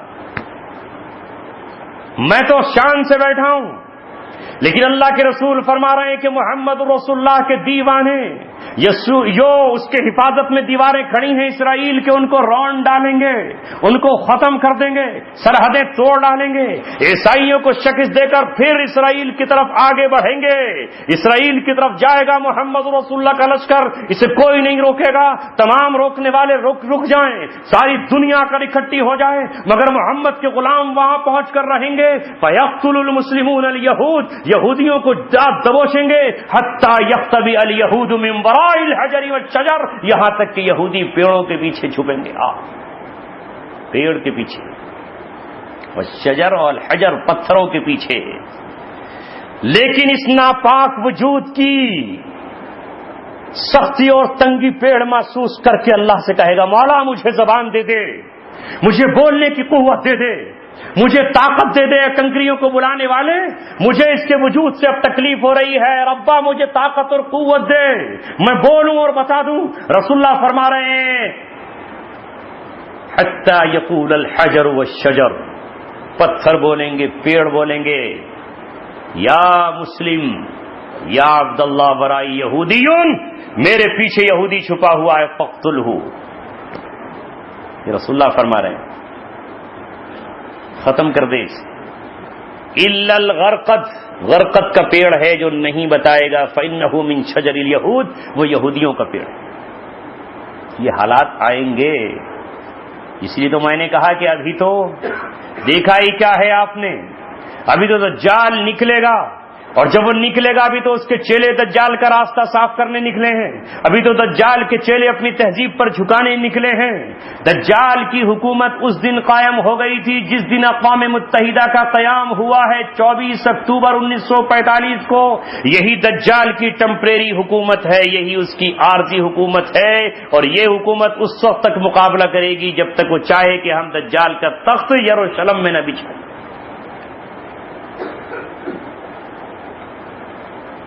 اب رسول اللہ فرماتے ہیں کہ تمہیں کیا کرنا ہے, دجال کے ساتھ جانا ہے یا اس کا تہذیب کا مقابلہ کرنا ہے؟ ایک طرف اس کی آگ ہوگی اور دوسری طرف پانی ہوگا. اب آپ سوچ رہے وہ کاویری ندی کو جاری کر دے گا, ہم یو پی والے سوچیں گنگا کو روشن کر دے گا. نہیں, آگ سے اشارہ ہے ہلاکت اور تباہی کی طرف, ختم ہو جانے اور بربادی کی طرف, اور پانی سے اشارہ ہے خوشحالی, آسائش, آرام, دولت, ثروت, امن, سکون, واہ, لگژری گاڑیوں کی طرف, بہترین 5 اسٹار ہوٹلوں کی طرف. جو نظام دجال کا سپورٹر ہو جائے گا اور اس کی سپورٹ کرے گا, دجال کہے گا آ بیٹے ذرا تجھے جنت میں لے آئے, برطانیہ میں تیرے لیے دسترخوان سجا ہوا ہے, واشنگٹن ڈی سی تیرے لیے کھلا ہوا ہے, آ جاؤ, پیرس کی رنگی شام تمہارے لیے ہے. جہاں قوم لوط کا عمل کرو یا زنا کا کوئی بھی طریقہ اختیار کرو, ہر نئی نویلی دلہن تمہارے سامنے سج کر آ جائے گی, کیونکہ ہمارے قانون میں زنا جرم نہیں ہے, اغلام بازی جرم نہیں ہے. آ جا ہمارے یہاں, ہماری سپورٹ کر دے, ہمارے حق میں کھڑا ہو جا. یہی نظام دجال, جب دجال آئے گا اور آ کر کہے گا کہ کون ہے جو مجھے اللہ تبارک و تعالی مانے, خدا مانے, جو نہیں مانے گا اس کی کھیتیاں سوکھ جائیں گی, اس کی بھینسوں کے تھن سوکھ جائیں گے, اس کی بکریوں کا دودھ خشک ہو جائے گا. یہ رسول اللہ فرما رہے ہیں.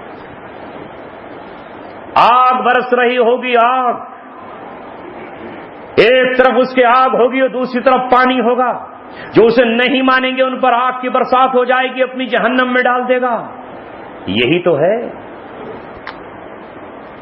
طیاروں سے آگ برس رہی ہے, زمین سے آگ, توپوں سے آگ, بیرل بم سے آگ, فاسفورس بم سے آگ. ابھی تو دجال کے چیلے ہیں, جس وقت دجال نکل کر آئے گا اس وقت محمد رسول اللہ کہہ رہے ہیں میرے ماننے والوں, جب تمہیں یہ صورتحال پیش آئے تو تم آگ میں کود جانا, اس لیے کہ وہ آگ نہیں, وہی میٹھا اور صاف و شفاف پانی ہوگا. جیسے ابراہیم کود گئے تھے, بظاہر تو وہ آگ تھی, اور جو تمہیں پانی نظر آ رہا ہوگا, جو خوشحالی نظر آ رہی ہوگی, جو رنگ و روغن نظر آ رہا ہوگا, جو گلشن و جنت نظر آ رہا ہوگا, وہ نمرود کے باغ کی طرح ہوگا, اس میں مت جانا. وہی جہنم اور آگ ہوگی, جو ادھر چلا جائے گا وہ اللہ تبارک و تعالیٰ کے عذاب سے نہیں بچے. کیا کرشمے دکھائے گا وہ. اسی لیے اللہ کے رسول نے فرمایا اس کی شعبدے بازیوں مت آ جانا. ایک شخص کو بلا کر چیر کر ٹکڑے کر دے گا اور پھر اس کو دوبارہ جوڑ دے گا, کہے گا اب تو مجھے اللہ مان لو. قبروں پر جائے گا اور جا کر کہے گا کہ اٹھ ابن فلاں فلاں, کہے گا اب تو پہچان لے, نانا ہے تیرے, یہ تیرے نانا. ہاں ہے تو نانا ہی میرے, اب تو مان لے مجھے اللہ. پھر کیا ہوگا؟ جو اللہ تبارک و تعالیٰ کے رسول کو مانتے ہیں وہ ٹکڑے ہونے کے بعد جب زندہ ہوں گے تو کہیں گے اب تو مجھے اور یقین ہو گیا کہ تو دجال ہے, میرا نبی فرما کے جا چکا ہے. اور رسول اللہ فرماتے ہیں کہ اب اس کو دوبارہ قتل کرنے پہ وہ قادر نہیں ہو. اس لیے اللہ کے رسول نے پناہ مانگی کہ فتنہ دجال سے پناہ مانگا کریں. کیا پڑھا کریں؟ سورہ کہف کی پہلی آیتیں اور آخری آیتیں آپ پڑھ لیا کریں, حفاظت ہو جائے. یہ تو نہیں کہا اللہ کے رسول نے کہ فلاں سیاسی کے ساتھ جا کر کے چلے جانا, وہ آپ کی حفاظت کر لے گا. سورہ کہف بچائے گی. یہ کائناتی حفاظت کا سسٹم ہے. جمعے کے دن سورہ کہف کی تلاوت کر لینا, مگر اب پوری مسلم امت کا ذرا آپ کیلکولیٹ کریے, 95 لوگوں کو سورہ کہف نہیں آتی ہوگی، شاید 5 کو آتی ہوگی، اور 5 میں سے بھی جمعے کے دن 2 ہی پڑھتے ہوں، اور کہہ رہے ہیں ہمیں دجال کیا کرائے گا، ہم دجال کے ساتھ کیسے چلے جائیں گے، ابھی تو اس کے چیلے برداشت نہیں کر پا رہے، دجال کا کیا مقابلہ کریں گے۔ کل ہم رہتے تھے چکوڑی میں، وہاں سلطان ٹیپو پر حکومت وقت نے کہا کہ آپ کا مقرر نہیں بول سکتا، تو لوگوں نے کہا خدا کے لیے ہاتھ جوڑ لیجئے مولانا صاحب، آج جو ہے سلطان ٹیپو کا بھول کے بھی ذکر مت کر دینا، آج نیتکتا پر، اخلاقیات پر بات کریے گا۔ وہ تو بیچارہ چھوٹا سا ایک پولیس والا تھا، دجال آئے گا تو کیا ہوگا ہندوستانیوں، پھر کیا ہوگا؟ نہیں بھائی، ہم تو بڑے چکر میں پھنس جائیں گے، آپ تو چلے جاؤ گے، ہمارا کیا ہوگا؟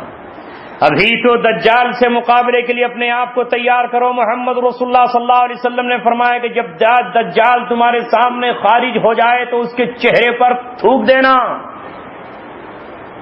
ہے ہمت تھوکنے کی؟ ہمت تو یہ پڑ گئی ہے کہ خوش آمدید کرنے کی، پیروں میں گرنے کی۔ اے عزیزوں اور ساتھیوں، جو کٹنے کے لیے قوم تیار ہو جائے گی، اسی کو علامہ اقبال نے کہا آگ ہے اولاد ابراہیم ہے نمرود ہے، پھر کسی کا امتحان مقصود ہے۔ کل شیطان کا چیلا نمرود تھا، آج اس امت پر، پوری اس زمین پر، پورے اس گروہ پر تباہی مچانے کے لیے دجال نکلے گا۔ اس کی تہذیب کو تھوکنے والے وہی ہوں گے جو آج مال کے فتنے کا شکار نہ ہوں، جو اپنی بیٹیوں کو پردہ کرا رہے ہوں، جو حلال روزی کھا رہے ہوں، جو اپنی بچیوں کے ایمان اور اسلام کی سلامتی کر رہے ہوں۔ مگر آج تو ہمارا حال یہ ہے کہ ہم RSS پہ لعنت بھیجتے ہیں، RSS سے نفرت کرتے ہیں، اور ان کی پاٹھشالاؤں میں ہماری بچیاں پڑھ رہی ہیں، انہی کی پاٹھشالاؤں میں ہمارے بچے پڑھ رہے ہیں۔ یہ امت بڑی بڑی بلڈنگیں بنانے پر قادر ہے، محل بنانے پر قادر ہے، شیطان کے مسکن بنانے پر قادر ہے، آئے ہائے ٹوائلٹ کو سجانے پر قادر ہے، مگر یہ پوری قوم مل کر ایک ایسا اسکول قائم نہیں کر سکتی جہاں ان بچوں کو بلایا جائے جو ان کے باپ مدرسہ نہیں بھیجنا چاہتے، جن کے ماں باپ مدرسے میں بنا کر کے ملا نہیں بنانا چاہتے، بلکہ ان کے ماں باپ اپنے بچے کو ڈاکٹر، انجینئر، ماسٹر یا کچھ اور بنانا چاہتے ہیں۔ کاش وہ بچہ جو اپنی زندگی کے 8 اور 10 سال وہاں پر گزارے، اس کے ساتھ ساتھ وہ قرآن کی تعلیم بھی لے کر آئے، کاش بچی اس ماحول میں پڑھے۔ ہم جو ہمارے دشمن ہیں، ہم کہتے ہیں معاف کریے گا کہ ہمیں تو بچوں کو وہیں پڑھانا ہے جہاں ایمان چلا جائے، جہاں سوریہ دیوتا کی پرستش کی جائے، سکھائی جاتی ہے، جہاں یوگا کی تعلیم دی جاتی ہو، یا تو ادھر جاتے ہیں یا عیسائیوں کے اسکولوں میں جاتے ہیں۔ آپ کے یہاں کا بھی یہی حال ہوگا، میرے یہاں کا بھی یہی حال ہے، سب جگہ یہی حال ہے۔ میرے عزیزوں، بچا لو اپنے بچوں کے ایمان کو، ان کے کورے کاغذ، جو دل کا کورا کاغذ ہے، اس پر توحید لکھ دو، اس کی پیشانی پر شہادت اور شہادت الہی کا نعرہ لکھ دو۔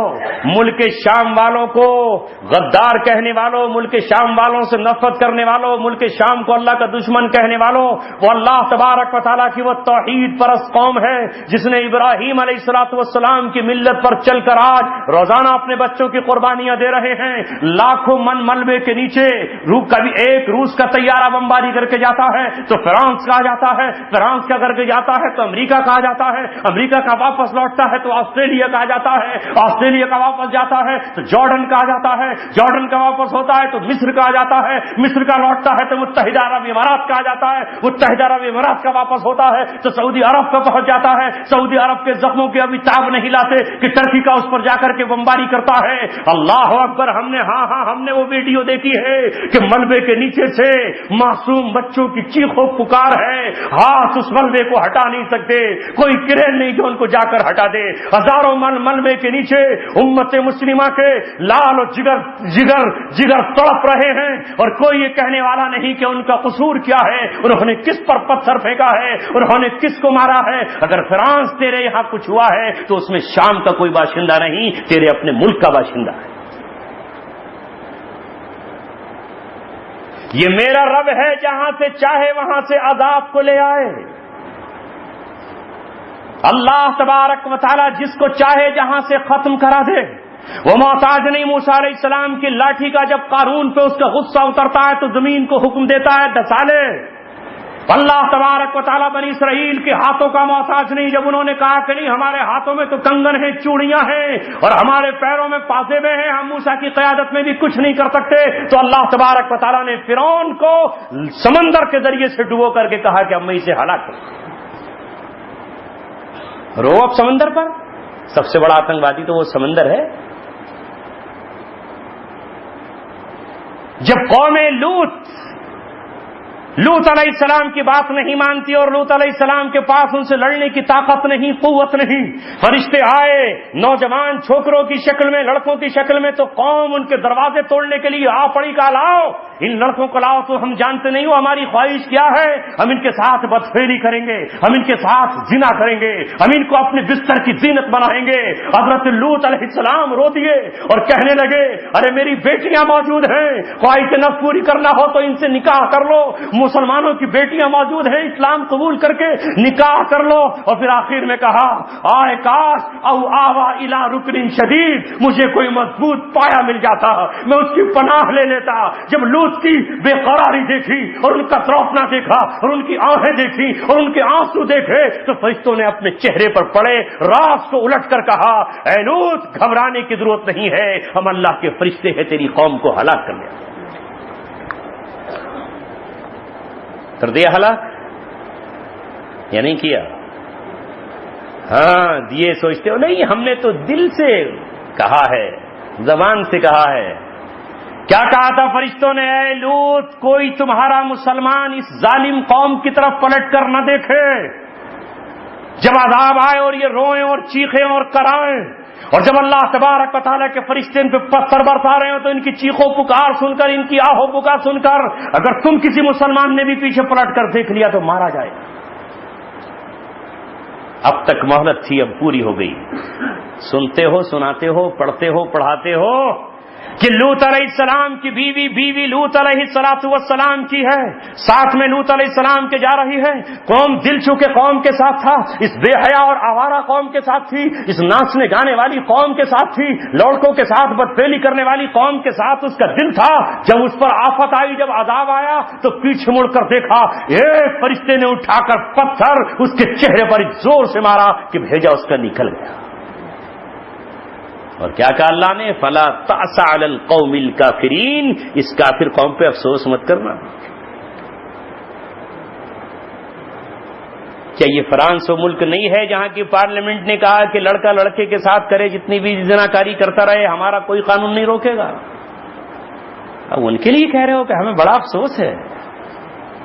شامیوں کے لیے نہ آئے, عراقیوں کے لیے کبھی نہ آئے, افغانستان تباہ کر دیا پورا, کبھی اس کے لیے نہ آئے کہ ہم اس کی دہشت گردی کو ختم کرنے کے لیے کچھ کریں گے. ان پر بڑا افسوس ہو رہا ہے. یاد رکھو اگر دل ان کے ساتھ دھڑکتے ہیں تمہارے تو اللہ تبارک و تعالیٰ کے طرف سے عذاب کا انتظار کرو. اب جبرائیل علیہ السلام کو دہشت گرد کہو, وہ کیوں اٹھا کے لے گیا ان کی زمین کو, یوں کیوں پٹک دیا؟ تمہاری نظر میں تو سب سے بڑا آتنکوادی جو ہے وہ جبرائیل ہونا چاہیے, مار ڈالا ان کو. کرو نا ان کے خلاف کیس, کرو جبرائیل کے خلاف کیس. ہاں یہودیوں تو کیس کر رکھا ہے. یہودیوں نے تو کہا اپنی اولادوں سے کہ اگر اس قرآن کو میکائیل لے آتے تو ہم مان لیتے, اس قرآن کو اگر کوئی دوسرا فرشتہ لے آتا ہم مان لیتے. اسے جبرائیل لے کر آیا ہے جو ہمارے باپ دادا کا دشمن ہے, جس نے ہمارے باپ دادا کو خنزیر و بندر بنایا تھا. یہی وہ ہے جس نے قوم لوط کو تباہ کیا تھا. یہی جبریل ہے, جب بھی ہمارا معاملہ آیا یہ ہم پہ اس نے عذاب برسایا ہے. تب اللہ تبارک و تعالیٰ نے کہا تھا قل من کان عدوا للہ ملائکتہ وجبریل ومیکال, جو جبریل کا دشمن ہے وہ اللہ کا دشمن ہے, اور جو جبریل کا دشمن ہے وہ میکائیل سے دوستی کی باتیں نہ کرے, وہ میکال کا بھی دشمن ہے. اور سن لو اللہ تبارک و تعالیٰ تمہارا دشمن ہے. بس میرے دوستو لکیر کھنچ گئی ہے. ایک بات کہہ کے بات ختم. رسول پاک صلی اللہ علیہ وسلم نے فرمایا قیامت کے قریب مسلمانوں کے 2 کیمپ ہو جائیں گے. چھٹائی ہوگی, جسے کھرا کھوٹے سے چھاٹتے ہو نا, چاول چھڑائی ہو جاتی, گیہوں کی چھٹائی ہوتی, کون سا صحیح کون سا کھرا. فرمایا یہ مسلمان دو خیموں بیٹھ جائیں گے، مشرکوں کی بات نہیں. ایک خیمہ فسطاط ایمان، ایمان والوں کا فسطاط ہوگا، ایمان والوں کا خیمہ ہوگا. لا نفاق فیہ، اس میں نفاق نہیں ہوگا. وہ فسطاط نفاق، اور ایک خیمہ مسلمانوں کا جو ہے وہ نفاق والا ہوگا، جو حق کو چھپائے بیٹھا ہوگا اور کہہ رہا ہوگا یہ بھی خوش رہے اور یہ بھی راضی رہے، دونوں کے دونوں ہاتھ میں میرے لڈو رہے. لا ایمان فی، اس میں ایمان نہیں ہوگا. یہی صفیں آج بٹ رہی ہیں. ایک طرف خالص ایمان والے اکٹھے ہو گئے اور ایک طرف منافقین کا ٹولہ ہے جو کہہ رہا ہے نقشان تصیبنا دائرہ، ہم اس لیے کہہ رہے ہیں کہ ہم مصیبت کے چکر میں نہ پڑ جائیں، ہم پہ مصیبت نہ آ جائے. اللہ تبارک و تعالی ہم سب کو سچا پکا ایمان نصیب فرمائے. وآخر دعوانا ان الحمد للہ رب العالمین.